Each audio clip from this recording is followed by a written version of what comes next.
Alex, welcome to the show. How are you? Hey Jack, I'm doing great. Thank you for having me. Yeah, no probs. Alex, for people who don't know who you are, could you give us a bit of an introduction, please? Sure. So I'm Alex Katz. I'm one of the two founders and the CEO of Kerberus Cybersecurity. We created the most advanced and the most proven security solution for Web3 users to not get their wallets drained. I live in Thailand. I'm here for 8 years already with my wife. I have three dogs, two cats, and a newborn who is 8 months old. Nice, nice. Well, yeah, I've got quite a few questions about Kerberus in just a sec. Um, but I'd love to understand your career journey so far. If you could talk us up to this or talk us through your journey up to this point, that'd be great. Yeah, for sure. It will lead into how I got into Thailand. But essentially, I'm originally from Argentina. In Argentina, struggled with high school. Finished high school at 20 years old, pretty much. Like I repeated 1 year, finished late. Um, Tried to go to university, didn't pan out. Got my first job was as a quality assurance person for a Russian company that provided services for a huge U.S. company called TD Ameritrade. I'm sure you know it. That was my first job, and literally the only reason I got it was because I essentially, well, I had great English, great aptitude with computers because I've been a gamer all my life, using computers all the time. And when I went into the job interview, I was like completely honest and transparent about what I wanted, which is not the way you approach job interviews. I learned later, but that's why I got hired. If I didn't got hired for that job, I would have had a call center job initially, like a bilingual call center. I think it was to give support to sold cars. I don't remember. This is like 16 years ago. I don't remember. Okay. But that was my first job. Then I went to study real estate, which is my family's business. My father owns one of the largest real estate companies in Argentina.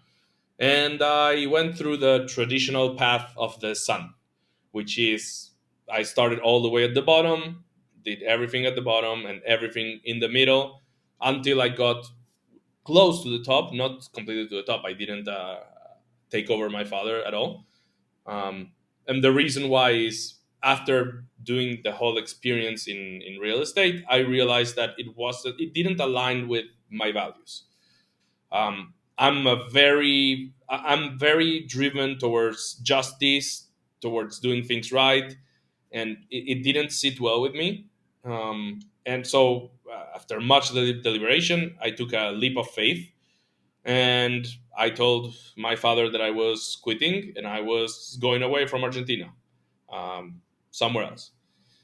I tried a couple of things. I left Argentina in 2017. Tried a couple of things in the US. Didn't work. And then, since it didn't work in the US and the US is very, very expensive, I was like, okay, I need to get out of here. Either I go to South America somewhere again, or I go to Asia. And I had friends that had been in Thailand regularly, and I've seen their videos, and it looked amazing. So I was like, okay, I'll take a flight. It was like $600 one way from where I was. I was in San Francisco, and I took and I went. I just went, and in Thailand, I fell in love with the country, with the culture, and I fell in love with my wife, obviously, and decided to stay essentially. But how did I stay? I started doing online work, and I did marketing for companies that sold coaching or courses on how to make money online. So I got by essentially by putting myself out there and trying to give value to people. I found one person that appreciated it, and he happened to come to Thailand as well. Then we met in Thailand, and he offered me a job. That's essentially how I made it in Thailand initially. There was a lot of pain there that happened. It was not a pleasant situation. I did learn a lot from him. I learned a lot from him when it comes to marketing. Um, but again, this other area of business that I was going with, which is coaching and courses on selling, on how to make money online, essentially maybe 10% of people have success with it. um, it just doesn't sit, it didn't sit right with me. I needed to put money on the table for my family, for my wife, for me. um, and I was always doing my best to deliver as much value as I could to every client, right? I wasn't the one selling it. But again, if you're selling, imagine that I sold you some, I don't know, medical product or food product that only 10% of people have success with. The rest, it's like a complete waste. Even let's imagine that even it didn't cause any health issues or anything like that, but it does nothing. Yeah. It just doesn't, it didn't sit well with me. And then enters crypto. So on 2021, in 2021, I talked to one of my good friends who has been into crypto for a long time and is even teaching crypto. And I tell him, look, I'm worried about the dollar because I hear that they're going to print it like crazy. And I want to have some percentage of my net worth in crypto. What should I buy? And he told me, buy this. And that was Cardano. I Okay. bought at 0.17 cents uh, based on his recommendation. Um, and that was a trip that I could never come back from, because I bought in like January 1st of 2021, and it was like 1 or 2 months, and it was already 3-5x what I bought, and I was like, oh my god, this is crazy. So I Yeah. started to put more and more and more, until eventually I put nearly all my net worth into crypto. um, I did round trip a Cardano, like it went to 3.5, I think, max, and then it went down to 1.5 or something, and I sold. I still did very, very, very good money on it.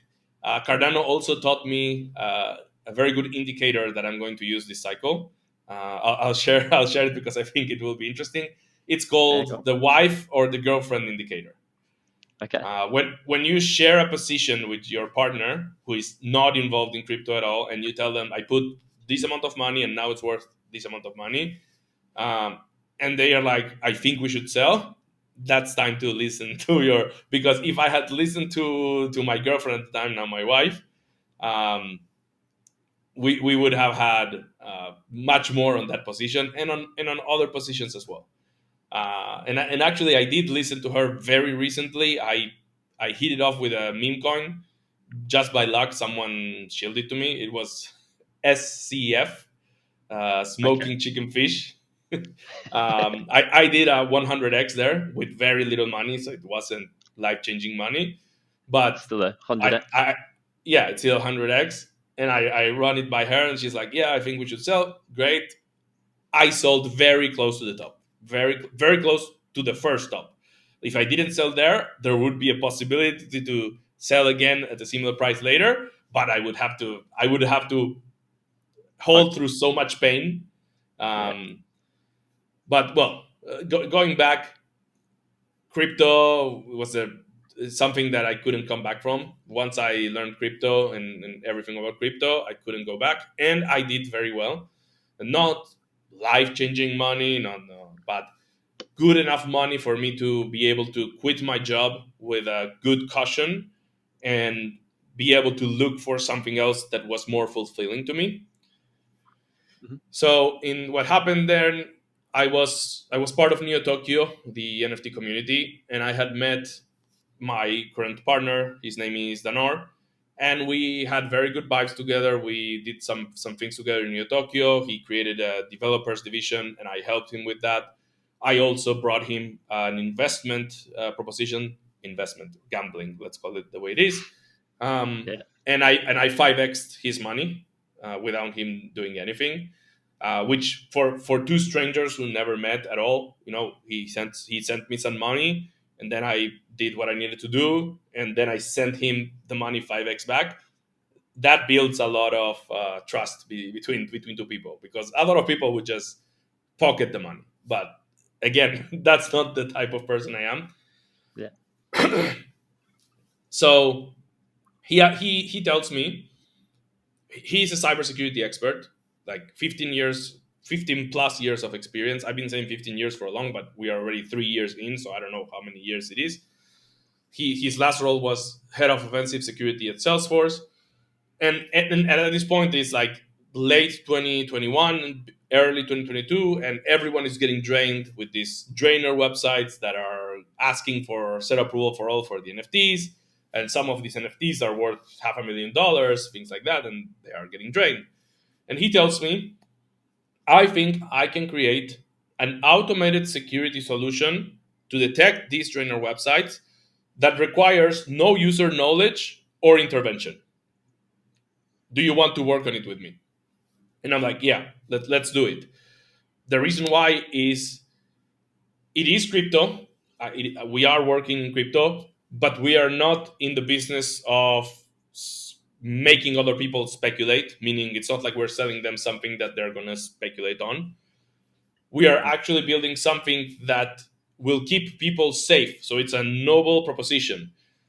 Just as a side comment, my brother is not a huge fan of crypto. He has like all the like he has made money in crypto with me and everything, but he doesn't believe that crypto is good in general. But even like that, he understands that what we're doing is good, because we are not we don't care how good or bad crypto is. All we care is that some person put funds into their wallet. Those are funds that either they gambled or slash invested and grew, or funds that come from their work, and we don't want them to lose them to a hacker, essentially, a malicious actor. We don't want them to lose those funds. So because of that, I was like, yeah, this is something I want to try on with, especially with someone as talented in security as my partner is, which, by the way, I've checked our competitors' LinkedIn's and their founders and things. I don't think anyone is even close to him, to how good he is. There are people that are better than him. For example, his ex boss.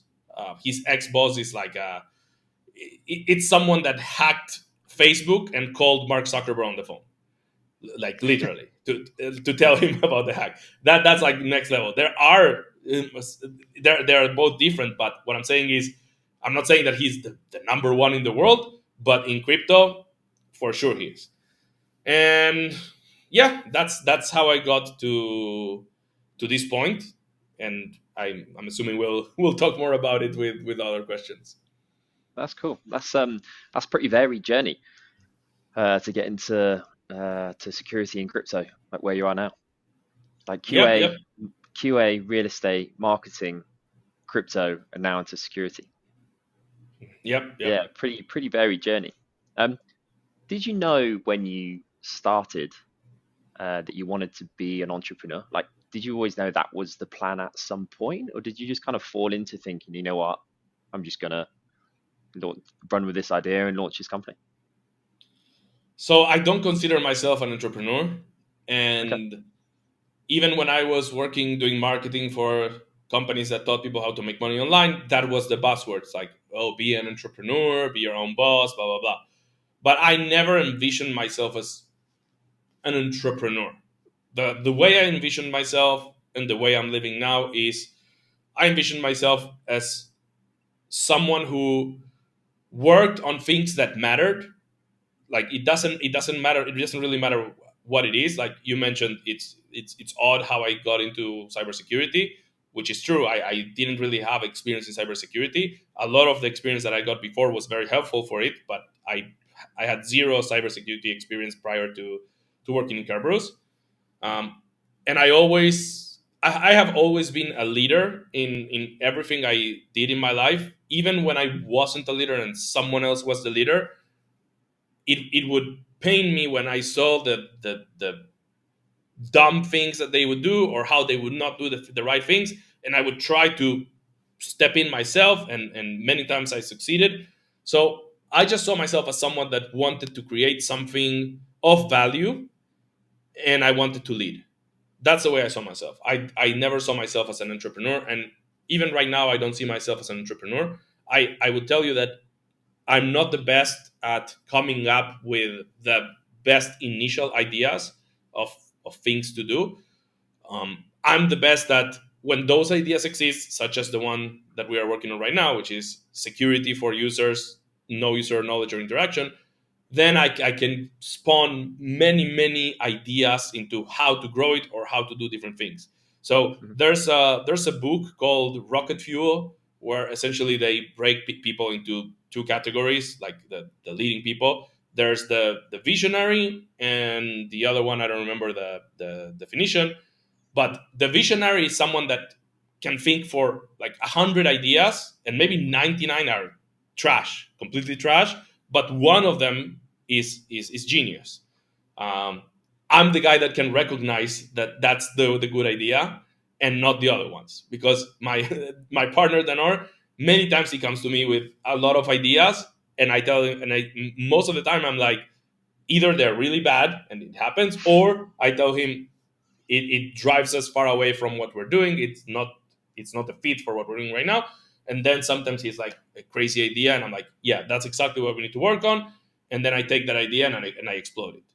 So Okay. I would say I'm a side of entrepreneur, and one of the sides of entrepreneur, but I'm not an entrepreneur that can go out and create a new business out of nowhere. I think that's why co-founders exist, though, right? I feel like you have to have a balance. So you say you don't class yourself as an entrepreneur, but uh, I think a good project or a good business needs both. You need the visionary, and then you need the person who's going to execute and keep the visionary on track, right? I feel like those two roles go hand in hand. I think that's what makes a good co-founder. I don't if think if you had two visionaries in one business, uh, I think you might struggle at that point. Well, maybe that does exist, but I'm sure it does somewhere. But I feel like at least one of you has to have that mentality of I'm going to keep you on the straight and narrow, or like how do you actually execute on this vision, right? So you say you're not an entrepreneur, but it sounds like you guys have done pretty well so far, based on what you said before. So we can get into that in just a bit, I guess. But I'd be really interested to understand what a day in the life of the CEO and co-founder of Kerberus looks like. I can imagine it's fairly varied, but I think a lot of people would look at your position now and think, I'd love to be a CEO one day. I'd love to co-found my own business, without really knowing, what a CEO does. Can you talk us through your day to day? Sure. Um, the first thing I do every day, and it's something that I wasn't like a super fan of, like people that teach or that do business talk about it, and I didn't really understand it until it's needed. Finances. That's the first thing of the day. I look at Okay. all the numbers every day. That's the most important thing, because that tells me where we have to do stuff. If we have something urgent, finances is like looking at them and managing them is the first thing I do every day. Okay. After that is checking urgent support that I have to give, because yeah, I'm a CEO, but we'll get there. But we are only two people in the company.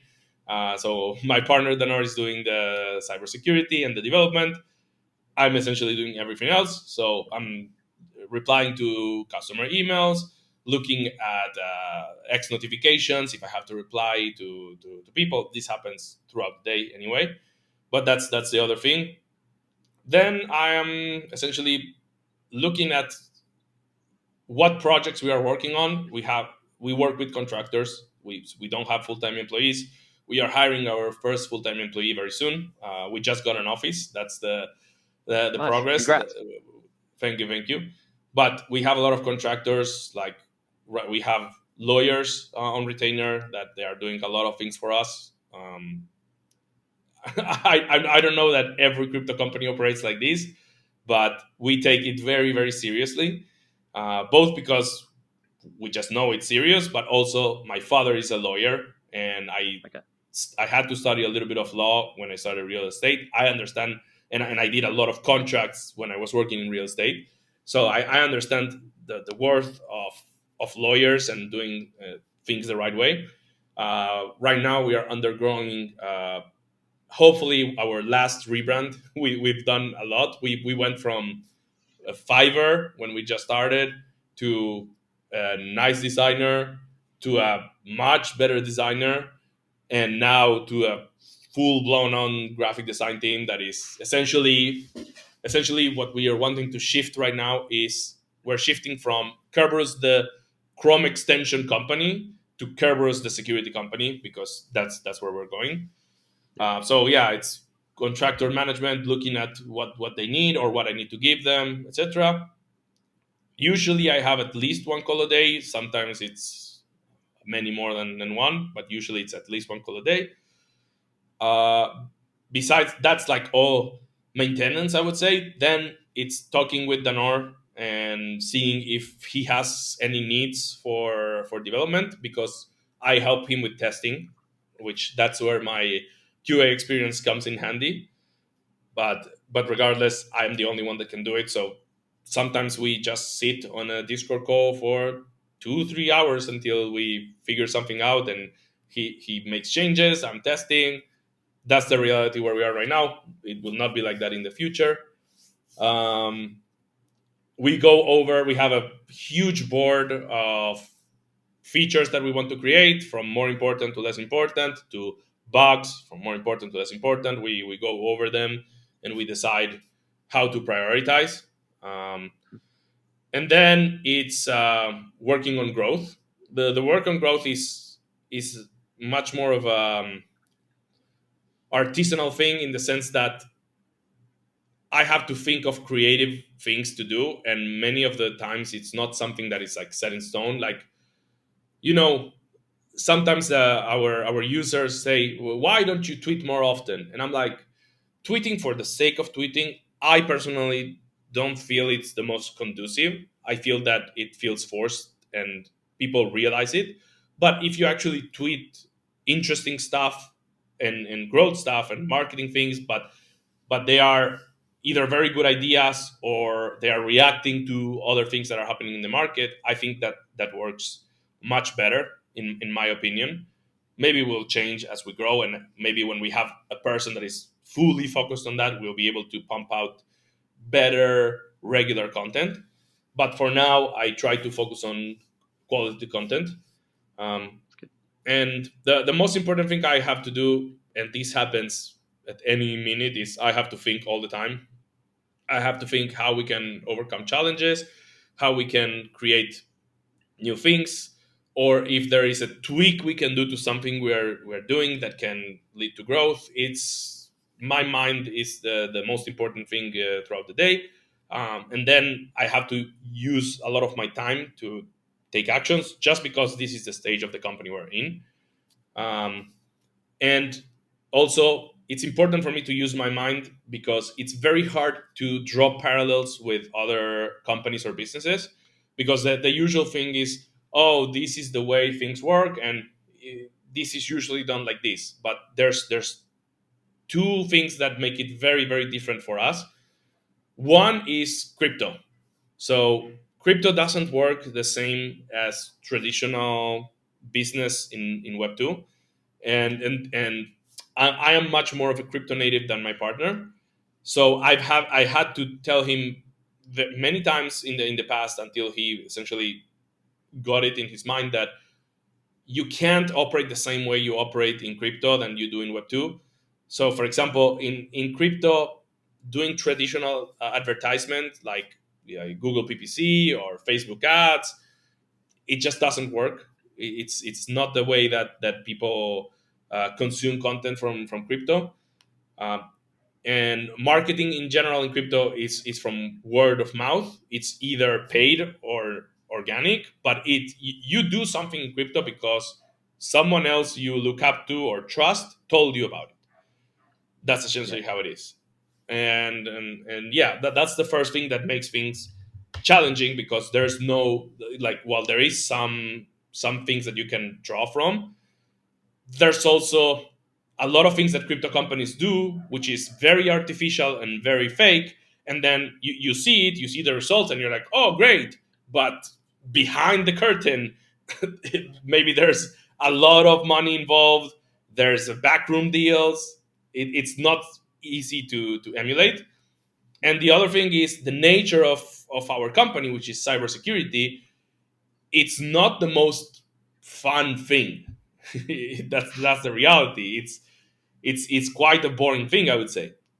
So I have to think of ways to not make it boring, or there's things that work on other disciplines that just wouldn't work with us because we are very cybersecurity focused. If we did that, it wouldn't be congruent with what we need to show the world.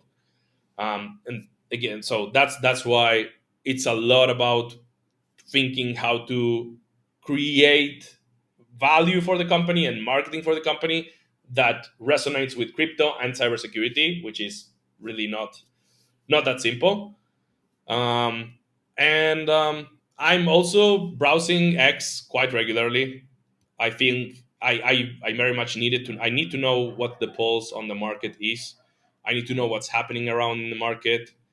Um, but the only thing I'll say is that I browse X only on my phone. On desktop, I have a Chrome extension that blocks the X feed because I it's a time hog. Like, You get and lost in crypto yeah, Twitter.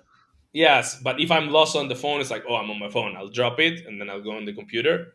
And then in the computer, I can't browse at all. I can look at notifications, messages, things that I need to react to. Uh, but yeah, That's pretty good at it. that's essentially a day for me. Cool, man. That sounds. How'd you have enough hours in the day? That sounds pretty varied. I guess you're not doing all of those things every day, but that sounds. Yeah, that sounds pretty jam packed. Where do you go to learn how to do all that stuff? That might be quite a difficult question to answer, but is it just you're just thrown in the deep end and you just have to figure it out as a co-founder and you have no choice? Or I guess you have the marketing background, right? So you kind of understand a bit of the marketing side of it. But yeah, I'd love to understand that if you have any tips for people on where they can go, or is it just throw yourself in and try it? It's both. It's both. So I do have the marketing background. I'm good with finances in general. Um, I'm good with leading. I'm good with understanding people. That's my natural qualities. But at the end of the day, we are figuring things out all the time. And if I had to give some advice, all I can do is trust in our capabilities. Okay. Like, I doubt them all the time. It's a natural human thing to doubt myself, but at the end of the day, I have to believe that, like, it's almost an irrational belief, but it's a blind spot. But you need to have the blind spot. You have to believe you'll be able to figure it out, and Mhm. from that belief, it opens the door to throwing stuff at the wall, talking with my partner until we figure it out. And um, so that comes a little bit from self-esteem in general. I would say I would say I have a healthy self-esteem, but it also comes from repetition and experience. So we are 3 years in, right? Yeah. We've went through a lot of hardships, um, especially financial hardships. We were many times on the verge of not being able to pay ourselves anything, or Okay. we were not able to pay ourselves that is nothing, and we were able to survive until we were able to make sales or raise a little bit of capital. Okay. So since we figured it out so much in the past, it's more like we know we'll figure it out. Sure, we panic, we talk about it, but we're like, okay, we'll figure it out, we'll find a way. Yeah. Nice. So I guess to start with, then, if someone's just on that journey, just got to throw yourself in there, have the confidence that you'll figure it out, and give it a try. And over time, you, I guess it gets I suppose you get more confident in being able to just tackle problems, right? And just having a go at trying to solve stuff. But I guess to start with, you just have to get started on it, by the sound of it. So I'm gonna get a little bit philosophical here, but Go remember I for it. told you that 10% of people succeed with make money online courses. Mhm. I don't know what's the percentage, but the reason why that happens is because most people are not supposed to be entrepreneurs. Most people are not supposed to be able to tolerate the amount of stress and risk that being an entrepreneur or a business owner that it comes with it. But society and Instagram pushes you into thinking that you can be that, and there's a lot of people that are throwing themselves to that, and unfortunately they're going to fail hard. They don't have the they don't either they either don't have the leadership capabilities, or they've never learned to be extremely talented at one discipline. Like my partner did 95% of his life cybersecurity. That's what he does best. Right. um, so I wouldn't recommend everyone to throw themselves. I would do it only if they really want to, but I would tell them that it's much harder than anything else. At the same time, it pains me to say that working a traditional job today carries similar risks than being an entrepreneur. Um, True. With all because the cuts and things, right?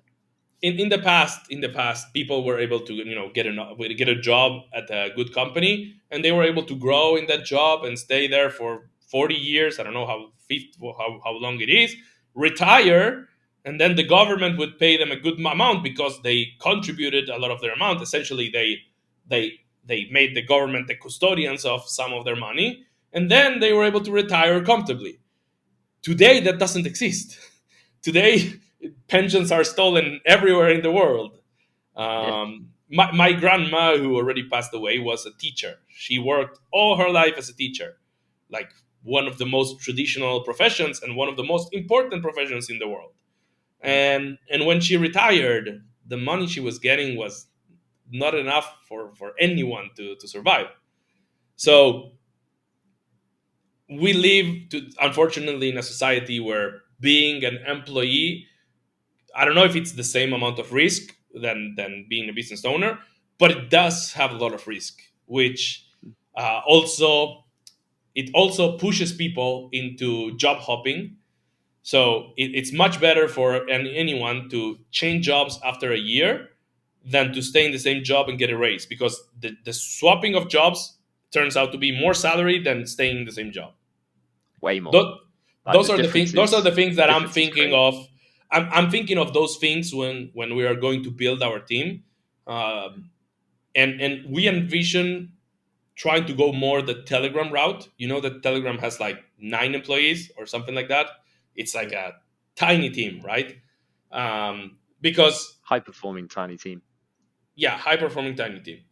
I don't know how it's gonna work out, but these are the challenges that are in society today. Like you have a job, but then the company dies, and maybe you don't even get a severance package. So not taking risks has risks. That's for sure. But at the same time, I think people need to be very honest to themselves. To Do they really think they can handle the stress of being a business owner? Because right now I don't have this stress, but I'm going to have it very soon. Once we hire employees, we I will have people depending on the company performance that I'm the leader of. Mm. So can you handle that stress? Can you handle them complaining to you when something bad happens? A lot of people don't have the mental fortitude to do that. I do. My partner does. Um, but yeah, if you think you are resilient enough to handle a lot of stress and a lot of risk, sure, try to launch your own business. But I'm not gonna tell everyone to do it. I think most people should not do it. Okay. Actually, I wonder what the percentage is of the people who, let's say, make it, they live a financially comfortable life. I wonder what the percentage is between people who work in regular jobs and work their way up and entrepreneurs who launch a successful business. I bet there's more people who make it as employees than make it as entrepreneurs and business owners, right? That must Yeah, be yeah, the no, case. no. There's a natural answer to that. Most businesses fail. Most Mm. businesses fail. um, and that can decimate the business owners. But if you're an employee, even if the business fails, you can switch to another job as long as you're capable. Mm. So you have much more likelihood of succeeding that way than failing with businesses. Yeah, 100%. But you guys had quite an unconventional journey, right, to being business owners or getting to this point so far. I think you were talking to me before, and you guys went through quite a lot of stress or quite a lot of long hours, putting in some big shifts and that kind of stuff, right? Could you talk us through that story a little bit? Could you share a little bit more detail on that? Yeah, sure. Long hours, it's normal. We would have done that under any circumstances. That's any business owner has to work long hours. That's not a big deal. But the reason why we went about things unconventionally is because we didn't follow the traditional startup path, like the tech Right, startup get path. an idea, raise money, hire a team, build your product.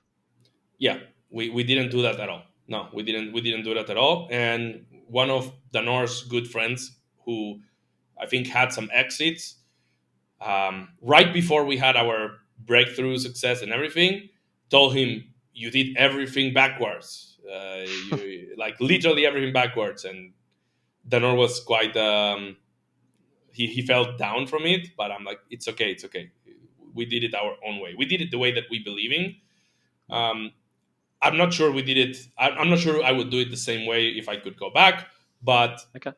what we did was we created a company to solve a problem. Our competitors, most of our competitors, created companies to sell other companies the solution of a problem. So Okay. it sounds similar, but it's not. For us, our burning desire was to stop people from losing funds. So, as a timeline, we started in March of 2022. Today is March 3, 2025. So, we are in the 3 year mark. And we started, and then Danor created a MVP, minimum viable product. I looked at it, I'm like, I tested. I told him, this doesn't work at all, goes to the trash, and start over again. From March of 2022 to July of 2022, we created the first decent version of the product. The first decent version of the product. And we were able to onboard close to 1,000 Neo Tokyo citizens. They Nice. purchased a lifetime license NFT to whatever it was that we were going to do. And the reason I say that is the product that we had was very basic in that time. But they believed in what we could do. So they are essentially the ones that kickstarted the product, because we bootstrapped from March 2022 to July 2022. Didn't cost a lot of money, but we did bootstrap that, and that gave us a huge cash injection that allowed us to continue building. So what happened was we got all these users all at the same time, and these users are much different than I think it was 700 users in total.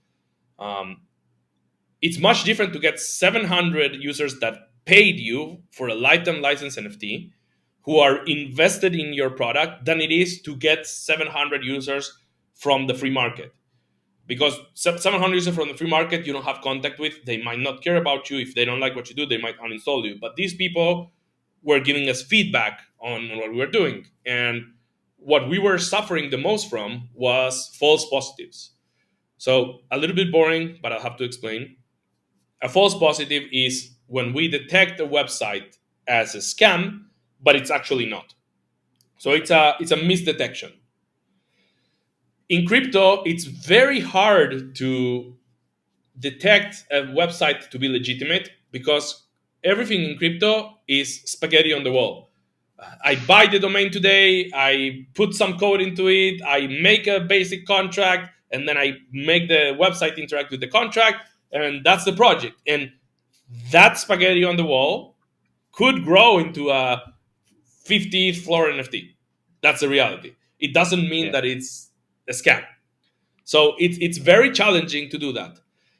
And from July 2022 up until January of 2023, that's when the magic happened. So we figured out a way that no one has been able to guess so far. It's funny. We spoke with one of our competitors recently, because we wanted to acquire them, Okay. and they essentially told us what they thought that we were doing, and we're like, no. And every competitor that thinks they know what we're doing, they have no idea, because Okay. this is not just cybersecurity knowledge. This is cybersecurity applied to crypto. So that we found a magic component that we still hone in now all the time, that allowed us to have very low false positives. Why are false positives very important? Have you heard the tale of the wolf? Like the kid that says, the wolf is coming.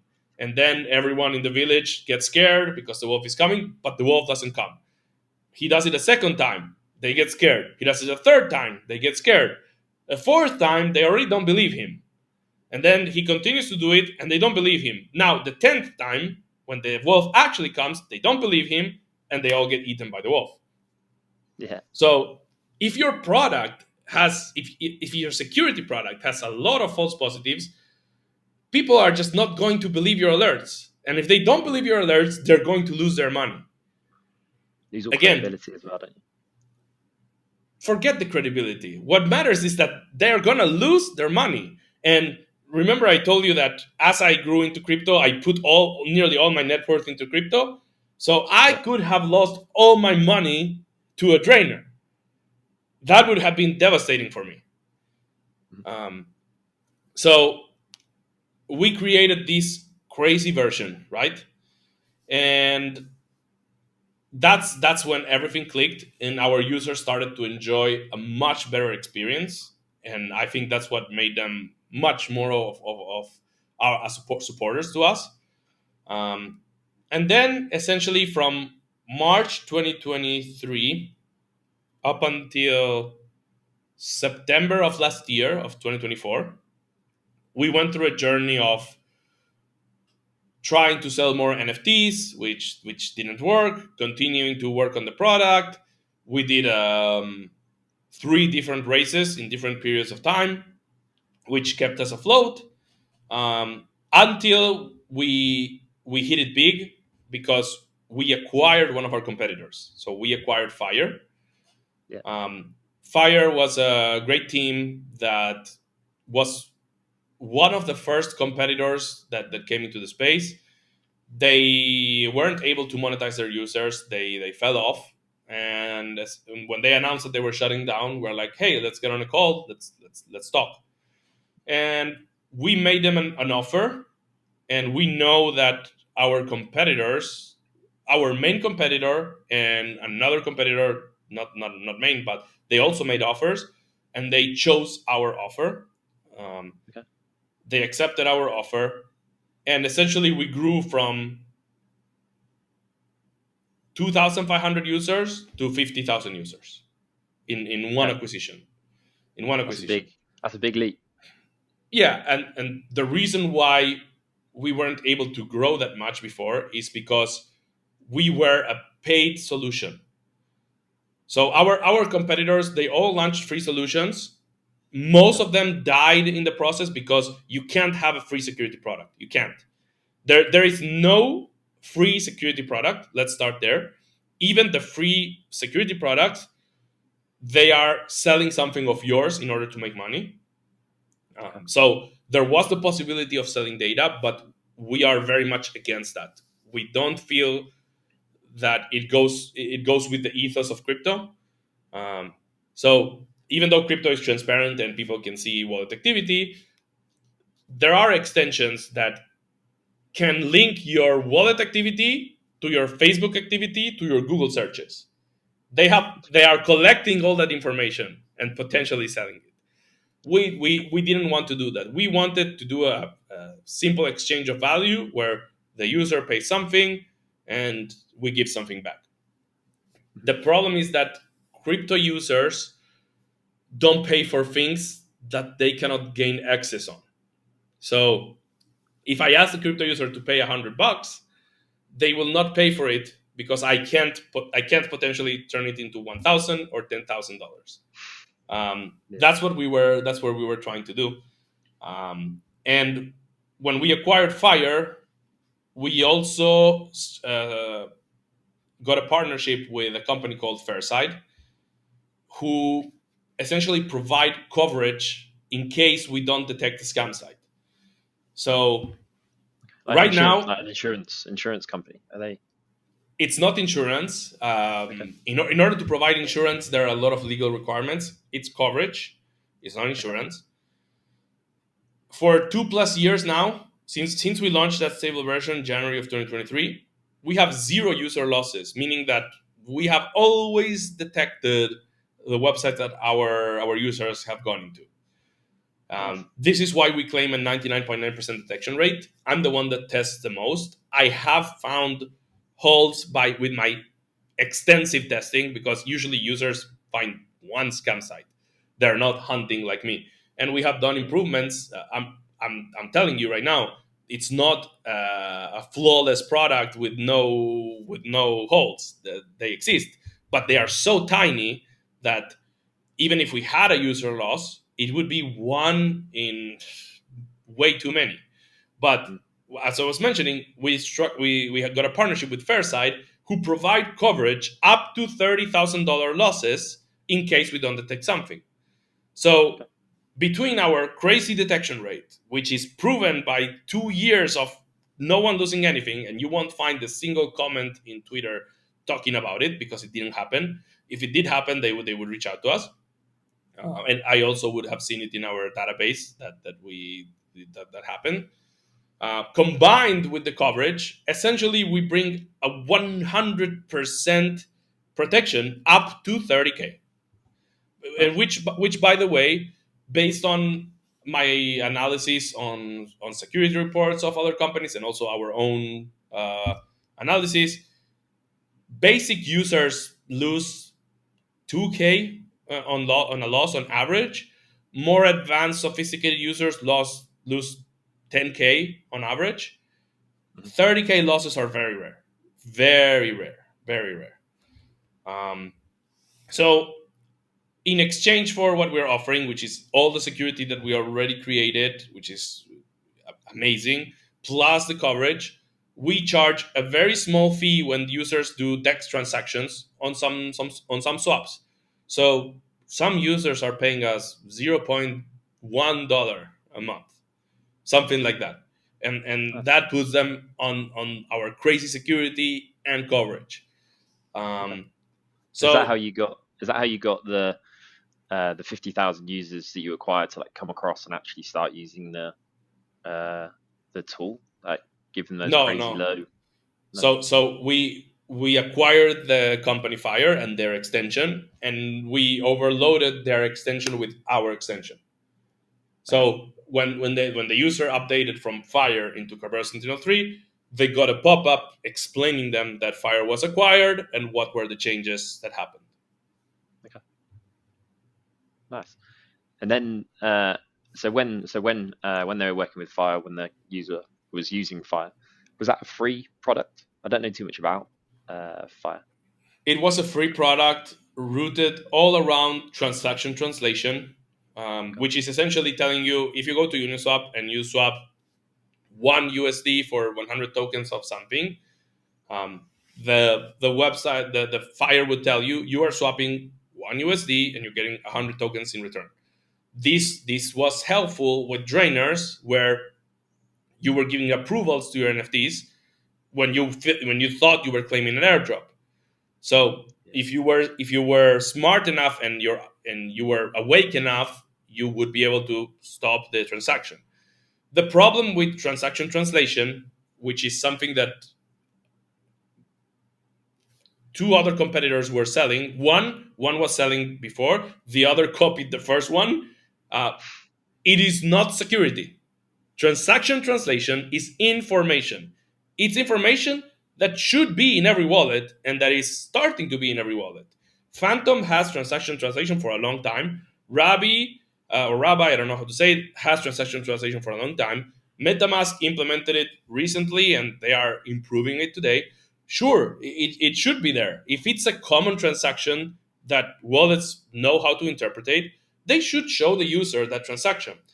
The problem with these extensions, some of them still exist, is that they create a psychological pattern in the user that at the time of the drain, it's very hard to turn off. Because think about it.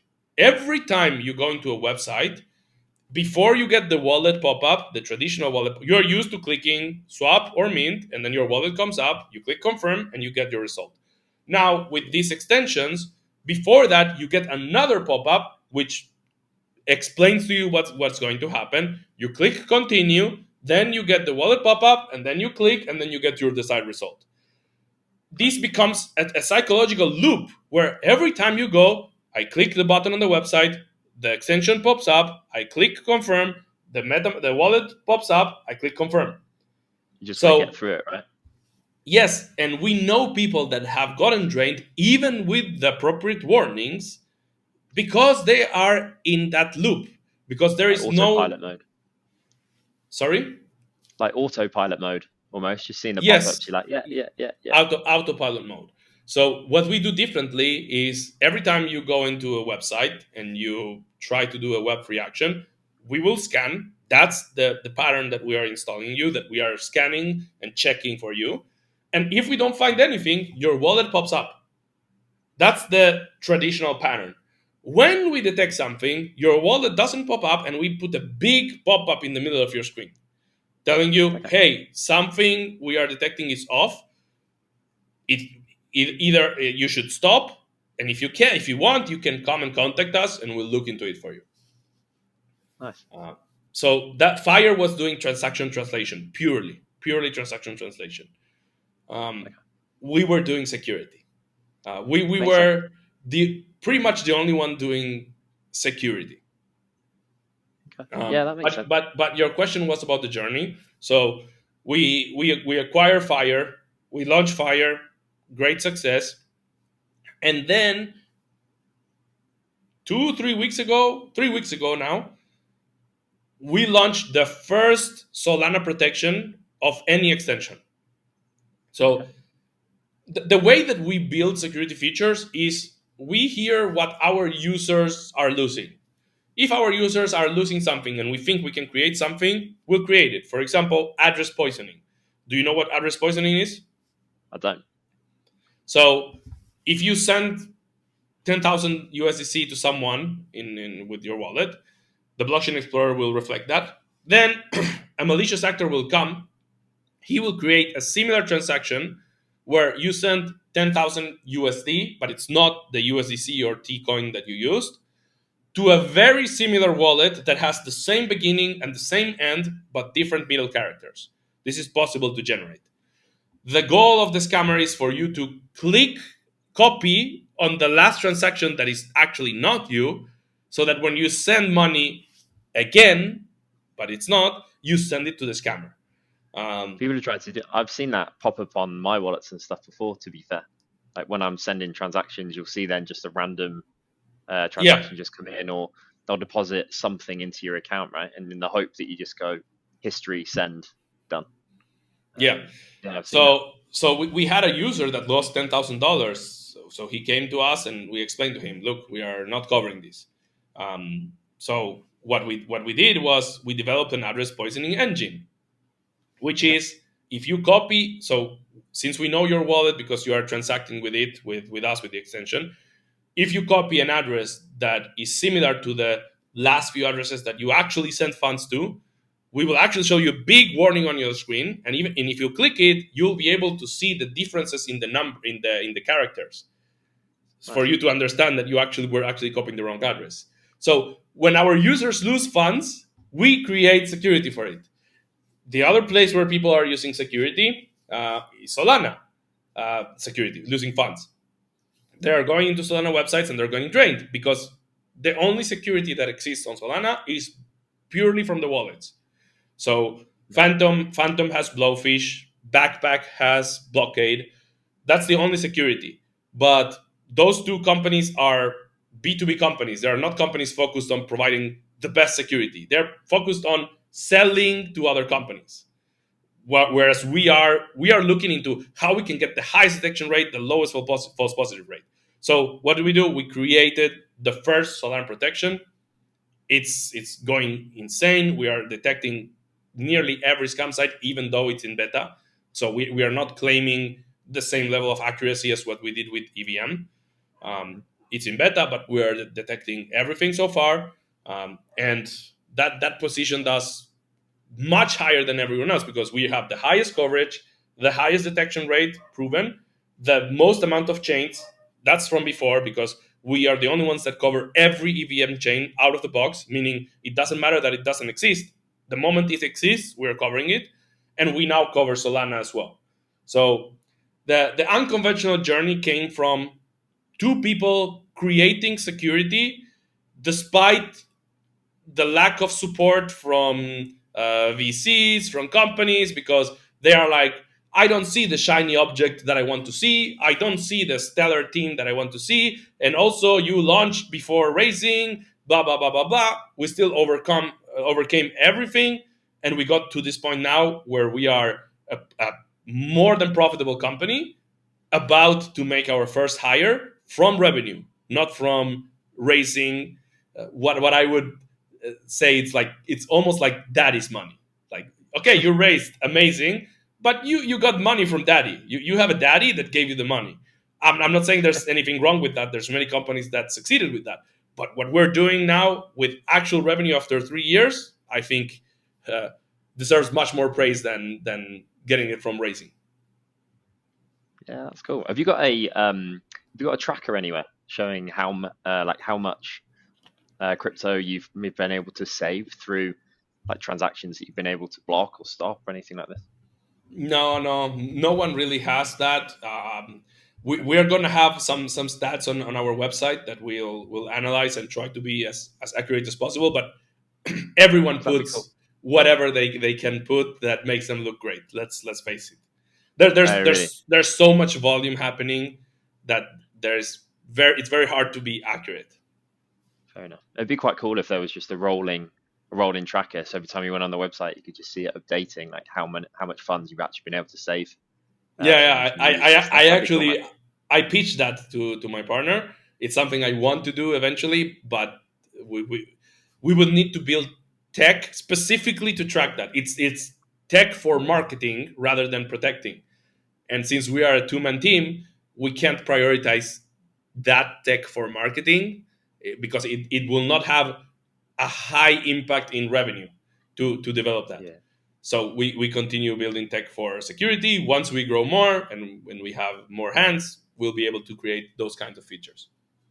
yeah, that makes sense. And you're doing about six people's jobs at the moment, so you definitely don't have time to do it. We're both doing six people's jobs. Let's put it that way. Like we're both doing everything together.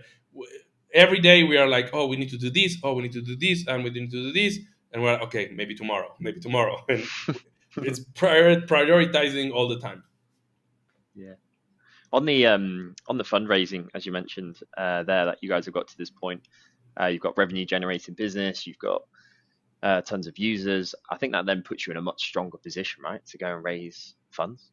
Like you can then get much more favorable terms for yourselves, just purely for the fact that you don't necessarily need investors. You can probably grow quite organically if you really want to super like scale super quickly and that kind of stuff. Then obviously you can go for investment, but it put you in such a strong position when you go to investors to say, look, this is the revenue we generated, this is what we built.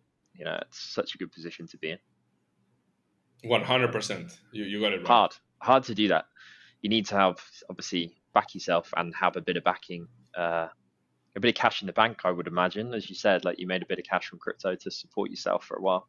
So that No. probably That's really, that's gone. That was gone in the first year. I used it all while building the company.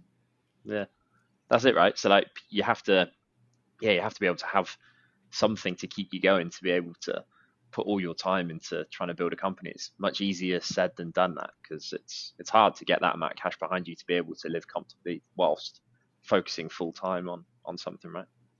Yeah, Tough thing to do. that's what I meant with the risk of starting your own company, right? Mm. So we've had the beginning period with no money. Then we paid ourselves a very symbolic salary of $1,000 a month. Like Yeah. that's it, like a little bit from what we made. And then we paid ourselves a small salary to survive. Then we were not able to pay ourselves a salary, and now we're able to pay ourselves the salary we need to live a normal life and to be able to focus on our job. Yeah. But most people will not be able to deal with that stress. Uh, Mm, I that's agree. why that's what I mean. It's not for everyone. Yeah, yeah, no, you're right. I mean, that's kind of why. So when I launched Unveil back in September 2022, I think I saved up enough cash uh, for my girlfriend and I to come out to Thailand. So I'm in Thailand at the moment as well. We do the whole like digital nomad thing now, but to start with, we were thinking, right, like where can we go? Because I was living in central London. We were both living in central London. We were thinking, well, I can't launch a business and carry on paying all this money for rent and London. You just step out the door and you seem to spend cash somehow. Uh, so I thought, right, I've got X man. I think I started with £15,000 to my name. That was all I had at the time, and that was to get everything up and off the ground. That was like business expenses, which are over a grand a month for business expenses. That to pay for both of us to live whilst I got the business up and off the ground, basically. So it was sink or swim. And you go, right, well, this money's going to run out in 4 months, probably. If we're in Thailand, it might last 4 5 months. If we're in London, that doesn't last very long at all. Um, so yeah, you have to make it work. But yeah, the stress when you see your bank account coming down like this, and you're like, oh, I kind of need to make some revenue now. Like I need to be able to pay my rent next month. Like what's going on? Like that's a different level of stress that you just don't. Yeah, you don't really appreciate or you don't really realize, I guess, until you kind of in it. But yeah, it's fun though. It's a fun journey. We're looking back on it now, it's fun. But I guess at the time it wasn't so fun. But yeah, Exactly. It's very easy to say it's fun once you came over the other side. yeah, Like you were swimming in the river, you didn't know if you were gonna drown, and then when you came on out the other side, oh, that was fun, but you could have drowned there. So yeah. let's not glorify it. No, 100%. Were there any particular challenges that surprised you throughout the journey? I would say that crypto in general surprised me a lot. Like Okay. you hear that a lot of things in crypto are very non-legitimate, let's say. But as you start working in crypto and as you start connecting to other people in crypto and as you start understanding what these people are doing, it's like, oh my god, it's deeper than I thought. It's very hard to find uh, partners in crypto that are true to what they say. That like they will tell you, yes, I can do 100, but in reality, they can do five. Um, and maybe you engage, you invest time in them. Let's say it's not money, but you invest time in them, and when the time comes, it's like their return is very low compared to what they promised. um, so, and even among big names, big companies, they project a lot, but there's nothing of substance behind. And that's I think one of the challenges for crypto in general. Like why we are not growing, it's because there's a ton of air, a ton of air. In Web 2 or in traditional companies, you can't really do that. There's gonna be some companies that do that, some MLMs, for example, that do it and things like that. Some companies that fail, but the Web3 and crypto is the only place where people that are great at manipulating people are able to come and extract a ton of cash and maybe use that cash over a long period of time to do nothing. So they wasted the people's money and time, and they didn't deliver anything in return. And maybe they also took down competitors with the amount of cash that they collected that could have provided value. So this is what I think the challenge that surprised me the most. I think we're through it, but being in crypto is it's an interesting thing. Let's put it that way. Do you have any advice for people who might be stepping into Web3 or crypto for the first time? Like if they're looking to build a career here for themselves or something, like is there anything you really want them to be aware of or any advice you can share for them? In Spanish, we have a saying, which is translated would be like put on the T-shirt, like of the company. Like that's Okay. something that companies try. They want you to feel like you're part of the company. I would say that in general, I that's not a philosophy I believe in. Even with the people that are going to join my company, like I want them to wear the T-shirt if they really believe in our mission. But I'm okay if they don't put on the T-shirt. I'm okay if they deliver the value they need to deliver. But in general, like I mentioned, in crypto, there's so much air. Don't get committed with a project and the promises of a project, and like they tell you, oh yes, the pay is like this, but once we reach that, then your pay is gonna go up. I would tell them, be realistic to whatever it is that you're getting, and don't marry a company because they are going to sell you the world, because that's what works best in crypto.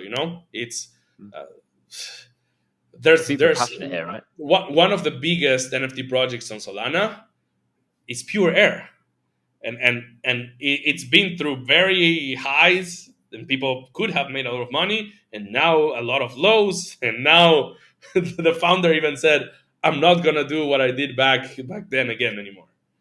Almost like abandoning the project. It's quite obvious who I'm talking about. But what I'm trying to say is that it doesn't matter who sells you the vision. Like they might have a crazy traction, crazy optics, crazy community behind them, and they might still be not legitimate. So just cover your own ass. That's all I'm saying. If you want to work in crypto, work in crypto. I hope you get whatever's the best you can get, but understand that you have to put yourself above whatever company you're working on. Otherwise, it's very likely you're going to get burned. There's going to be some people that are going to that maybe they watch this and in 3 years they're like, "No, I believed in my company. Now I'm doing great."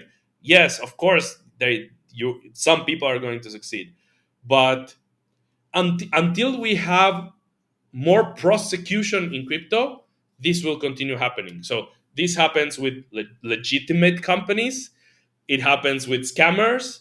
It happens with everyone. Right now, the SEC backed off from mostly legitimate companies. Great, great. That's amazing. Go after all the projects of people that have raised hundreds of thousands or millions of money in NFTs, in tokens, and have abandoned them, and essentially tell them you have to either give the money back or you have to prove how you use it in the company. Until we don't have the reason why people don't do certain crimes is because they fear the consequences. Obviously, the more skilled the criminal is, the less fear he's going to have. But in general, it's like that. In crypto, since everything is so anonymous and since no one is really tracking you, everyone is doing whatever they want. And that ranges from little criminals, that these are the ones that we want to stop, to seemingly honest project founders. Until we have it's fine for crypto to be permissionless and for everyone to be able to do whatever they want, but if you did something, then you have to be responsible for it, and someone has to make you responsible for it. Until that happens, I don't think we'll have mass adoption. Okay. Yeah, that makes sense. That makes sense. I think as well, like when you're talking about someone who's joined the industry, you have to look after yourself. It's kind of similar when you see companies who say, "Join us, we're like a family in this business," that kind of thing, right? Uh, I get it, and I get the culture that they're trying to portray, but as soon as the company's not doing well and they need to make people redundant, you're not really a family then when they're going, "Oh yeah, sorry, actually, it's your role that's been cut," and that kind of stuff, right? So you do have to look out for yourself. You're completely right. Um, Yeah, no, you that can be what you invested. You can be invested in a company, right? And like you can really feel passionate about their mission and that kind of stuff, but not to the point where it almost blinds you from what's actually happening or what's going on or the state that the project might be in or anything like that, right? Yeah, so the way that we run Kerberus, we have very loyal users, is that we don't overpromise. We actually underpromise and overdeliver, which is a common thing to say, but we've done that for 3 years. The people that are following us and supporting us, they know the way that we operate. Um, and the way I want to run the company once we have employees and full-time people working with us on our vision is that I want them to be passionate about protecting people, and that their work is, I come into work at Kerberus and what I'm working on helps people not lose money and helps them not have troubles in their life, to not and they can range from minimal things to huge things. I want them to be driven by that, and I don't want them to feel, oh yes, it's my family, it's my home. Like I want them. I want here's the thing, right? If you start dating a girl or a guy, um, you don't tell them we are family. We are family. You start dating, right? You start having experiences. You get together more, and essentially you build that trust and that relationship until the point where both of you start to feel like a family. But that should take years. It shouldn't be a fast thing. So if we have employees that have been working with us for 1, 2, 3 years, and they've seen the way that we do things and how we deliver and how we grow and how our users are protected and how we are revolutionizing crypto with our security, and then they feel like they are in a family because they're also, the culture in the company is good and they get along with other people, that's great. Like, but it has to come from them. I don't want it to come from us to tell them, but we're a family, and then something happens. You never know what can happen in business. We have to do layovers, and then, but we were a family. Oh, sorry, bro, it's just business. Yeah. I hate to do things in a way where it's going to be incongruent in the future, Mhm. and that would be to tell people that we're a family. Yeah. No, it's completely. I think it's the right way to do it for sure. Um, so what does the future hold then for you and Kerberus? I will tell you the immediate future, I hope, and the long term future. The immediate future is we need to tackle what we are handling the most with people losing funds right now. So I'm seeing it on the X timeline. I'm seeing it on our Discord. Just, yeah, this morning I had someone coming in to ask advice. Yeah. It's malware or viruses that people are downloading on their devices, which is stealing their private keys or their seed phrases. This Mhm. is in my opinion, now the biggest thing that's happening that there is no protection from, besides hardware wallets. Because besides us, there's other companies that are providing security for transactions, let's say, from Web3 transactions or transactions in general. But traditional antiviruses, they are not detecting these specifically designed viruses. Because think about it, you Norton antivirus, let's say, what percentage of Norton antivirus clients are crypto users? 0.0001. I don't know. It's a Yeah. very, very small amount. So they have no incentive into, like, they're not thinking, oh, by the way, the crypto people are losing funds to viruses. Maybe we should look into them and improve our software. They don't care. It has no impact on their software now. Um, so the best solution, by the way, to this, and it's something that anyone listening to this should take, is to store your valuables on hardware wallets. Hardware wallets are what protects you from this. I'm not gonna go. I could talk much longer about hardware wallets, but the protection to viruses on your device is hardware wallets, because the hardware wallet holds the private key of your private key, and it's it has built-in protection so that even if a virus comes in, there's no way to take it out of it. If there was a way for that, we would be in so much pain right now. But so far, there is no pain. But what we want to develop next is the first crypto antivirus. It's going to be Okay. an app on your computer, not a Chrome extension, solely dedicated to guard your private keys or your seed phrases. Wow. That's the. I'd use that. I'd download that straight away. When you I think about think I think anyone how many should. Anyone should. CVs and CVs and portfolios and this kind of stuff that I have to Yeah, download to and look at. it It's can be any file. yeah, The most notable things for people out there that are listening are uh, video call softwares, like companies that want to give you a job or interview you for a magazine or whatever, and then they tell you, oh, download this file to join the call. Look, if it's not the traditional, the ones that you normally use, Zoom, Google Meet, if it's not along those lines, usually it's a drainer for your hot wallet. The other one is crypto games, which a lot of people download because they invest in crypto gaming. They want to try the game, and they download the game, and that happens. But it could be a PDF. There could be a future vulnerability in PDFs. That's called a 0 day that no one knows. Where you open the PDF and it runs some code on your computer, and your private keys or seed phrases are stolen. So wow. your hot wallets are not safe. Even if we release the antivirus, I would still urge people to use hardware wallets. I would want them to use the antivirus, the hardware wallet, and that's the protection. And then if it fails, sure, you lose what's on your hot wallet. But in my case, I have in my hot wallet has what I'm willing to lose.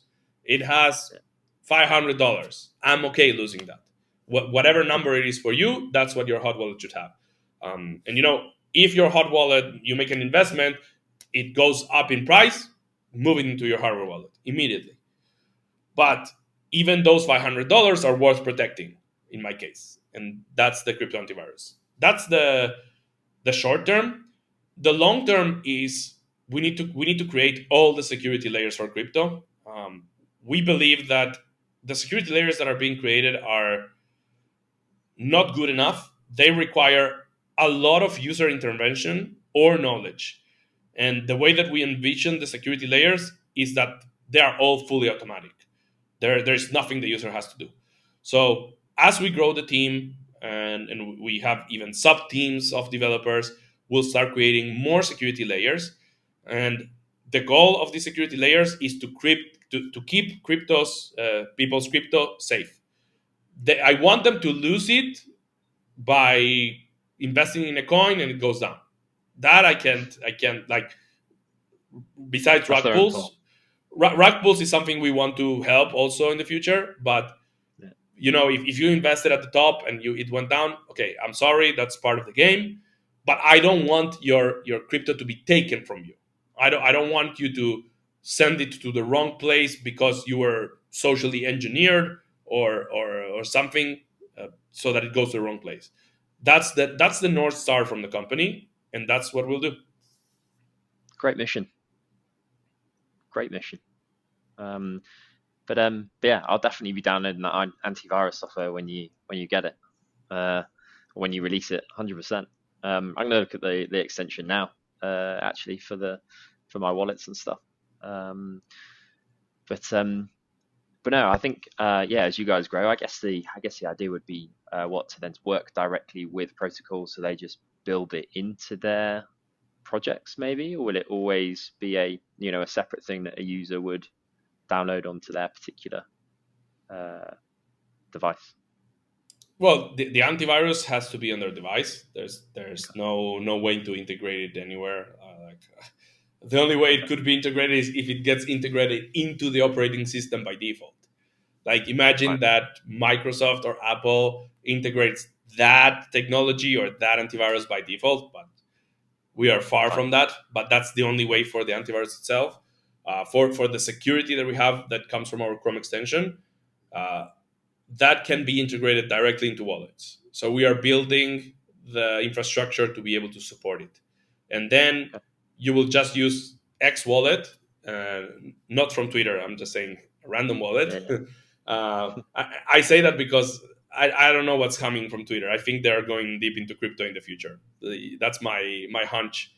I think You so. can use any wallet or a specific wallet, and Kerberus protection will be built in, probably with coverage as well. So you know that when you're transacting in Web3, you have the best protection, and even if the best protection fails, there's coverage to save you. Yeah, nice. That shows my how naive I am when it comes to security. If I think that you can install it into people's protocols and it will help me on my device, it shows how little I know about security. Um, No, you're not supposed to know about security. That's the key that's thing. true. So Yeah, it's a bit of a contradiction in crypto. It says don't trust, verify, right? Um, which is true because you are the owner of your crypto when you're using a non-custodial wallet. And if you don't verify, you can make mistakes, even accidental mistakes. I'm talking about, not necessarily uh, something initiated by criminals. So yes, you should verify. I'm not going against that, but if you also have to do every layer of security yourself, it's not something. It's unreasonable, both because a lot of people don't have the time to do it. They just need to be able to do it with speed, and a lot of people are just incapable of doing it. Like, I'm gonna sound like an asshole, but there's people with lower IQs that are just not able to figure out the security, and they shouldn't have to figure out the security. It should be fully baked in, the way that your credit card works, right? So credit cards are used for all peoples from all IQ ranges, right?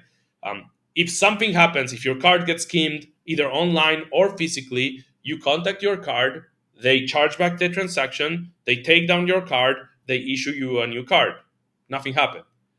So yeah, that's how crypto needs to be. It's more challenging because it's decentralized, but we have to go to that direction. nice, cool. Well, Alex, there's one question I like to ask everyone just to finish up. Um, you shared some great stuff about your journey today. Um, shared some brilliant advice. Knowing what you know now about technology, leadership, entrepreneurship, security, if you could go back, what advice would you have for your younger self? It's a tough question. It would be a mix of a lot of the things that I've already said in this call, all these things that I've discovered. But at the same time, if I didn't go through the experience of learning them and stepping into them and losing from them and making mistakes, I don't know if I would trust it that much. Um, there's a lot that comes with you actually doing it.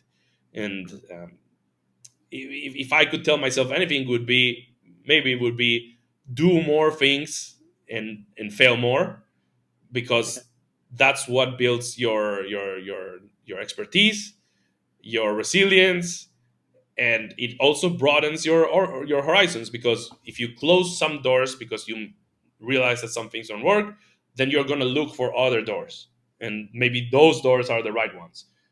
It's just a matter of action. There's a lot of people that are trying to be, entrepreneurs or starting a business. They are very stuck in their heads, and at the end of the day, you just have to go for it and figure it out. The recipe is not out there. It's not like you're going to stumble onto the perfect recipe and everything will work out. It's something that you'll craft along the way. I think I that like that. that's what I would tell myself. I like that. Yeah, that's good advice. That's good advice. Alex, thank you very much for taking the time to have a conversation today. I've learned a lot.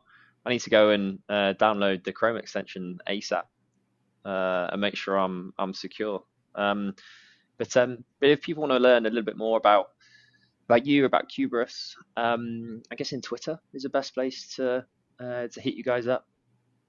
So our Twitter is Kerberus, Kerberus. Mhm. If you go to the highlights on Twitter, I curate them. I'm the one managing it.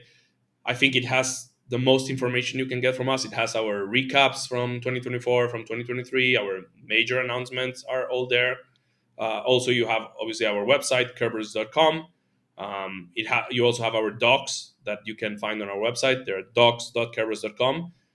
Those docs, most people don't read them, but I wrote extensively about our vision for security and why a lot of the security things, such as transaction translation, out there are not security and will not help people. If you are interested in learning a little bit about how we perceive things besides this podcast, there's a lot written there. So between Twitter, website, and docs of our website, that's the most you can learn.